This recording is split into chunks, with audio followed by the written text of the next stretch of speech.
Bonjour à toutes et à tous et bienvenue sur Canary Call. Je suis Perrine Gruat et j'ai lancé ce podcast pour mettre en lumière les pionniers de la durabilité et de l'impact social dans le monde du travail. Nous sommes ravis de vous présenter un des 4 épisodes dédiés au volontariat en collaboration avec l'ONG Planète Urgence. Avec moi, j'ai Amandine Hersan, la directrice générale de Planète Urgence au sein du groupe SOS. Bienvenue Amandine. Merci Perrine. C'est un plaisir de collaborer pour explorer le rôle du volontariat d'entreprise au service de l'impact. Planète Urgence est une association qui existe depuis plus de 20 ans et qui est au service de la préservation des forêts et de la biodiversité. On mène des actions de restauration, du développement des communautés ou de la sensibilisation à l'environnement. Et pour cela, nous nous appuyons notamment sur des volontaires qui s'engagent en congé solidaire.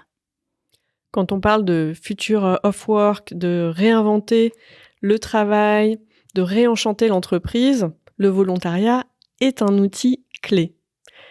Et nous partageons avec Planète Urgence finalement la conviction qu'il est possible de concilier le travail, le bien-être, la collaboration et les valeurs humanistes. Pourquoi choisir ?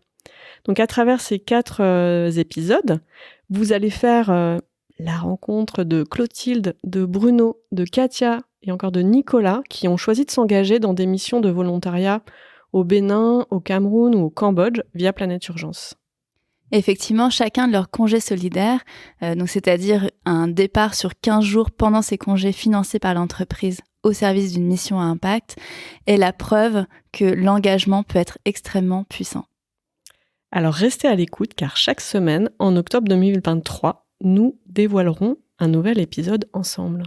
Et n'hésitez pas à aller aussi sur le site internet pour découvrir votre propre mission, car plus que jamais, nous avons besoin de toutes les énergies pour dépasser les défis à venir. Bonne lecture et bonne écoute.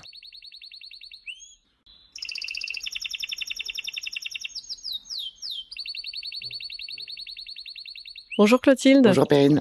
Est-ce que tu peux te présenter rapidement s'il te plaît ? Bien sûr. Donc je suis Clotilde Hercourt, j'ai 50 ans, 4 enfants. Aujourd'hui, j'occupe un poste de directrice des relations sociales pour la France et le Benelux et DG de la France. L'entreprise s'appelle Saitiva et on travaille dans les sciences de la vie. Merci.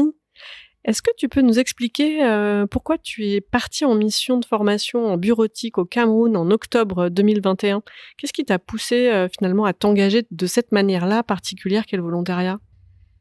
J'ai profité d'une période de transition professionnelle pour me dire enfin je vais avoir du temps à donner aux autres. Et j'avais envie de couper, de prendre du temps à être utile. Et la transition professionnelle me permettait de le faire. Ouais, c'est vraiment ce sentiment d'utilité qui était ton moteur. De servir à quelque chose, oui. Tu t'es dit au moins je vais directement pouvoir transférer ce que je sais faire et avoir un impact direct à travers quelque chose que je peux transmettre. Exactement. J'avais déjà eu l'occasion de faire plusieurs formations, donc d'être animateur de formation. Les outils bureautiques, j'ai quelques tours dans ma poche, je me suis dit je devrais m'en sortir. Et comment est-ce que ça a influencé finalement ta vision du travail ? Je ne sais pas si ça a influencé vraiment ma vision du travail. Je garde quand même encore en mémoire le fait qu'il faut être souple, agile, s'adapter à son interlocuteur et qu'il faut se laisser surprendre pour être à la disposition entière des autres. Ça, oui. Des convictions comme ça, je les ai gardées. Et comment est-ce que finalement tu as réussi, suite à cette expérience, à intégrer cet engagement d'utilité, parce que c'était vraiment ton moteur, dans ta vie pro ? Et notamment à l'époque, en pleine reconversion, qu'est-ce que ça a ouvert comme nouvelle porte en fait ? Je pense que ça ne m'a pas aidé directement dans mon changement professionnel. C'est plus intérieur. Je suis parti sans savoir ce que j'allais recueillir moi-même. Et du coup, j'étais beaucoup plus riche en sortant. Mais sur des valeurs un peu fondamentales de oublions le petit confort du quotidien. C'est pas là le sens de la vie. La relation à l'autre, elle est plus vraie et plus forte quand il n'y a pas des enjeux politiques ou des relations de pouvoir. Ça, c'est des éléments qui sont utiles pour moi pour être à sa place dans des rôles à responsabilité dans l'entreprise, oui. Finalement, ce que j'entends, c'est que tu es parti pour être utile et tu t'es finalement aussi beaucoup enrichi personnellement. C'est que tu as reçu beaucoup et ça, c'était peut-être pas quelque chose que tu avais prévu en fait. J'avais pas du tout prévu de recevoir quelque chose. J'étais plutôt stressée de est-ce que je vais à la hauteur pour servir et aider les bénéficiaires à grandir et à pouvoir eux-mêmes, du coup, être autonomes dans leur mission de volontariat et de développement. Ça, c'était un de mes stress. J'étais pas partie pour recevoir quelque chose. Et ils m'ont renvoyé énormément de choses. Aussi bien sur les temps de formation, sur l'amélioration continue de la pédagogie, sur l'adaptation à des conditions pédagogiques qui sont très loin de nos petites salles de formation françaises, mais aussi sur tous ces temps autour, en fait, et de m'avoir inclus dans leur vie au quotidien, m'a donné des relations humaines et des échanges de culture très forts. Et en termes de compétences que finalement t'expliques que tu as eu à délivrer des formations dans un format, dans des contextes complètement différents de ce que tu connaissais jusqu'à maintenant, est-ce que tu as l'impression d'avoir développé techniquement de nouvelles compétences, que ce soit des hard skills ou des soft skills, hein? Est-ce que tu as l'impression d'être revenu avec un bagage de compétences différents? Oui, clairement, je dirais agilité, imprévu, adaptation permanente, intégration de la culture et de l'apprentissage différents. Je pense lié vraiment à la culture du pays, mais aussi à chaque bénéficiaire qui avait eux-mêmes une histoire différente. L'adaptation, j'ai envie de dire, hein, permanente.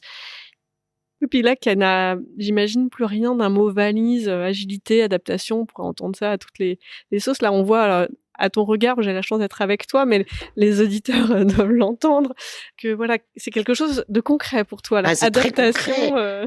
Des petits exemples, 12-13 bénéficiaires pour une salle qui contient 8 places, 2 ordinateurs pour formation bureautique. Le premier jour, c'est un peu surprenant. Donc, on se réaménage, on trouve un taux dans la cour, on déplace les chaises, les tables, et puis on se débrouille pour qu'ils aient au moins un ordinateur pour 4. L'ordinateur, pas de batterie, des rallonges, il pleut, donc pas de possibilité d'avoir de l'électricité. Voilà, des choses un peu comme ça, où déjà l'environnement matériel, faut le faire, faut l'adapter. Chacun a des versions différentes sur leurs ordinateurs de Windows, des niveaux de compétences très différents, donc faut faire avec. Et puis, je pense une envie d'apprendre différence des bénéficiaires. Et un groupe d'une douzaine, il faut l'emmener ensemble pendant 15 jours. Et s'assurer que chacun arrive à son propre objectif. Ça sonne comme on pensait que c'était impossible, alors on l'a fait. Oui, c'est un peu ça. Ouais, ça, t'as fait des trucs, t'avais Jamais fait. j'aurais pensé le faire. Et j'étais donc au Cameroun, on va dire que le respect de l'horaire est un vrai sujet là-bas. Donc, on en a beaucoup parlé, c'est un challenge. Et je pense qu'ils étaient vraiment à l'heure, ce qui était rare, et un challenge. Parce qu'il y avait un intérêt, et c'était mon premier remerciement qu'ils m'offraient. Énormément. Alors toi, t'es parti pour donner, et finalement, tu es revenu avec des super pouvoirs. Ah, je sais pas, super pouvoir. Ils m'ont donné et appris beaucoup de choses. Et je suis encore ravie, presque 2 ans après, d'être encore en contact avec certains. Justement, pour les auditeurs ou les auditrices qui envisagent ou qui se posent des questions pour s'engager dans une mission de volontariat, qu'est-ce que tu aimerais leur dire? Je crois qu'il y a à peu près 10 000 volontaires aujourd'hui via Planète Urgence. C'est un honneur pour moi d'être un de parmi ces 10 000.